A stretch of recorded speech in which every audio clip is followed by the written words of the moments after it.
princípio da literalidade. Lembra lá, de novo, do conceito de título de crédito? É o documento necessário para o exercício do direito literal e autônomo. Papapá. Lembram disso? Literalidade. Título de crédito é o documento necessário para o exercício de um direito literal que está nele mencionado. Vale dizer, somente produzem efeitos jurídico-cambiais os atos que forem lançados no próprio título, no documento. No documento, ou seja, vale o que está escrito de maneira literal no documento. Se eu lançar atos em documentos apartados, embora eles possam ser válidos e vinculantes entre quem assinou, né, este documento, eles não produzem efeito cambial, né, perante o portador do título. Então, vou dar um exemplo. Eu tenho aqui um título de crédito e esse título foi pago. E aí eu coloco um recibo à parte. Olha, eu recebi esse valor aqui do fulano, mas não peguei o título. E este título não, essa quitação não consta do título. Se esse documento circular, o crédito vai junto com ele. Ah, mas eu já paguei e tenho um recibo. Pouco importa, se este recibo não estava no documento, se não constava literalmente no documento, este pagamento, né?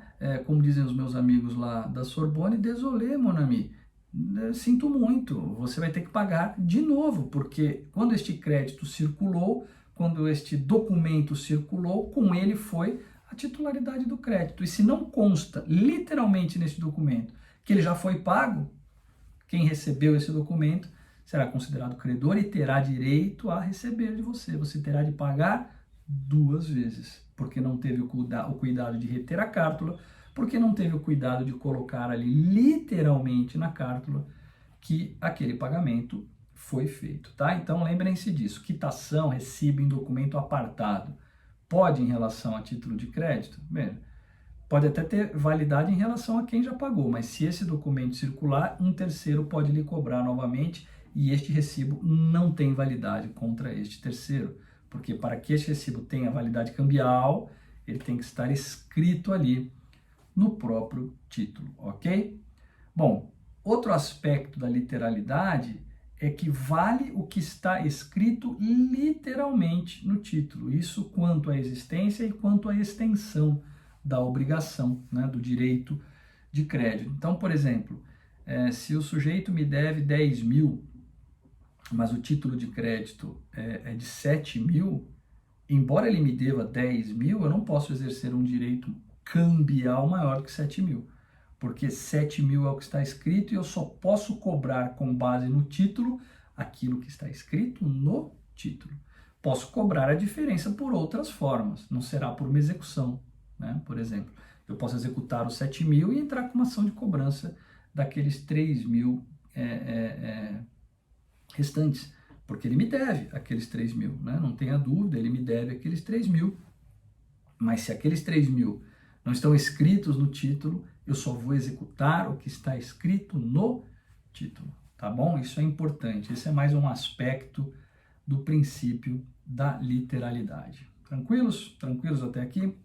Então veja, vimos cartularidade e literalidade. Cartularidade, eu preciso da cártula, né, amálgama entre documento e crédito, transferência da cártula, transferência do crédito, titularidade do crédito representado pela posse do título do documento. Literalidade, olha, vale o que está escrito no título. Qualquer ato jurídico ou qualquer negócio jurídico que não esteja escrito no título não tem validade cambial.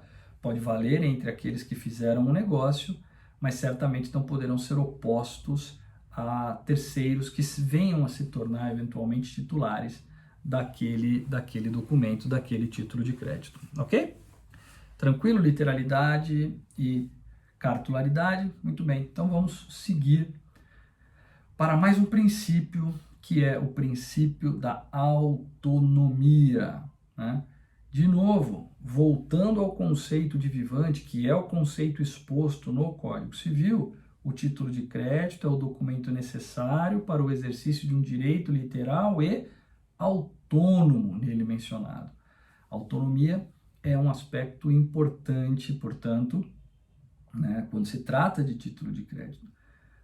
As obrigações todas representadas por aquele título de crédito, e podem ser várias obrigações representadas no mesmo título, são autônomas entre si.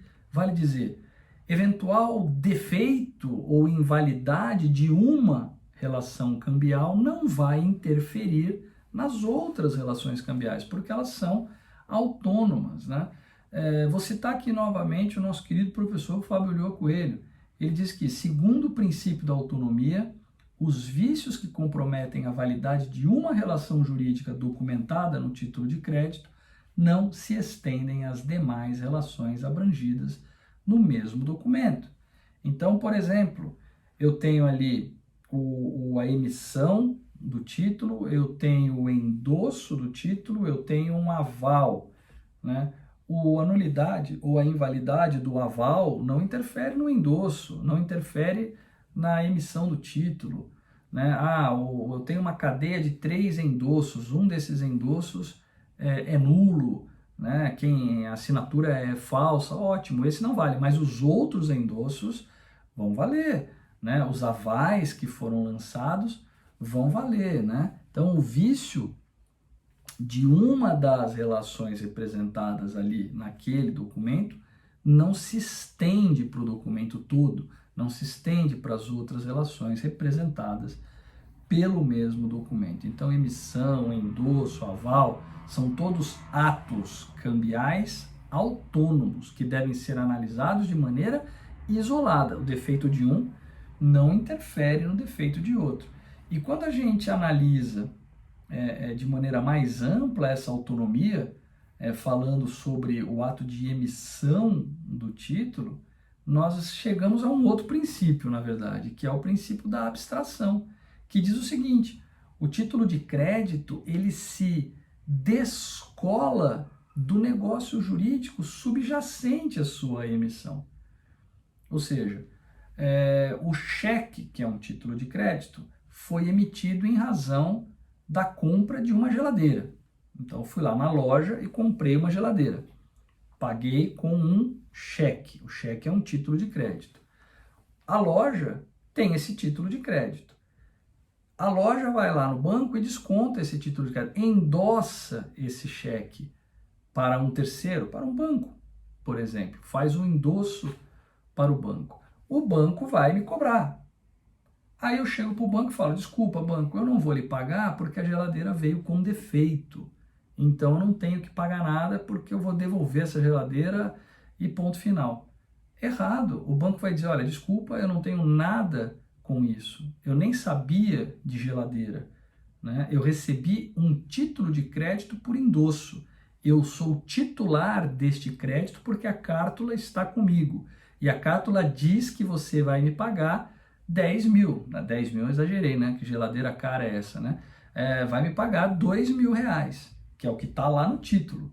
Ah, mas se a geladeira veio com defeito, se a loja não me entregou a geladeira, pouco importa. Por quê? Porque ao circular, o título se descola do negócio jurídico subjacente, que deu origem à sua emissão. Então, o título de crédito, quando posto em circulação, se desvincula da relação fundamental que lhe deu origem.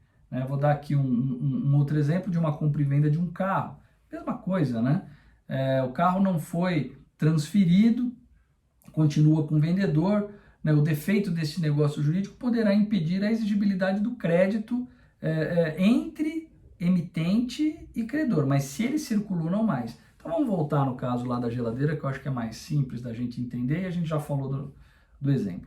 Então, se eu entreguei para a loja o cheque, a loja continua com o cheque e não me entrega, o título não circulou, eu posso me opor ao pagamento daquele título para a loja, porque a loja participou do negócio jurídico subjacente à emissão.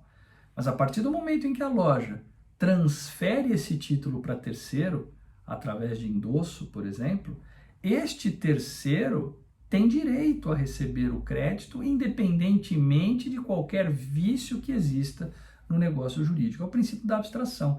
Ele se desvincula do negócio jurídico subjacente à sua emissão. Ok? Entenderam essa questão?